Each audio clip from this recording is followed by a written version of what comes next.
Diamond হারবারে তার বিরুদ্ধে দায়ের ইলেকশন পিটিশনের পাল্টা হলফনামা জমা দেওয়ার আগে নথিতে সই করতে হাইকোর্টে এলেন সাংসদ অভিষেক বন্দ্যোপাধ্যায়।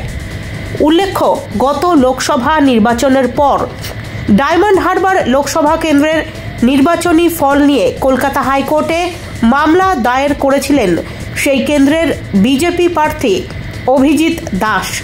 আজ সকাল 11টা নাগাদ প্রায় নিঃশব্দে কলকাতা হাইকোর্টের এফ গেটে পৌঁছয় তার কনভয়।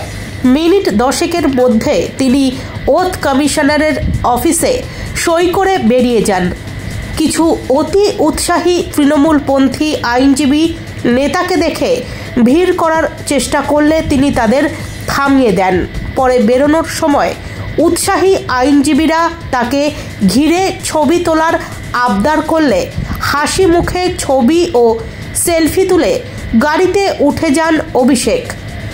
গত বছর লোকসভা নির্বাচনে ডায়মন্ড হারবার থেকে প্রায় 7 লক্ষের বেশি ভোটে বিজেপি প্রার্থী অভিজিৎ দাসকে হারিয়ে তৃতীয়বারের জন্য সাংসদ হন অভিষেক বন্দ্যোপাধ্যায়।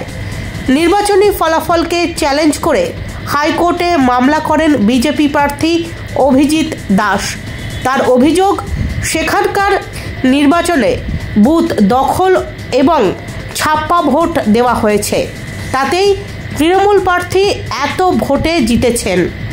এর আগে ওই মামলায় অভিষেক বন্দ্যোপাধ্যায়ের বক্তব্য জানতে চেয়েছিল কলকাতা হাইকোর্ট, কিন্তু অভিষেক সেই নির্দেশ কার্যকর করেননি। বিচারপতি তাকে জরিমানার হুঁশিয়ারিও দিয়েছিলেন।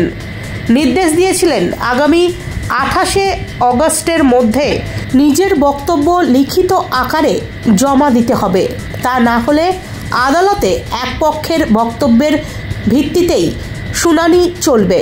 সূত্রের খবর, সোমবার সেই কাজের জন্যই কলকাতা হাইকোর্টে পৌঁছন ডায়মন্ড হারবারের সাংসদ অভিষেক বন্দ্যোপাধ্যায়। নিজের বক্তব্যের নথিতে সই করে গেলেন তিনি। এই মামলার পরবর্তী শুনানি আগামী 4 সেপ্টেম্বর।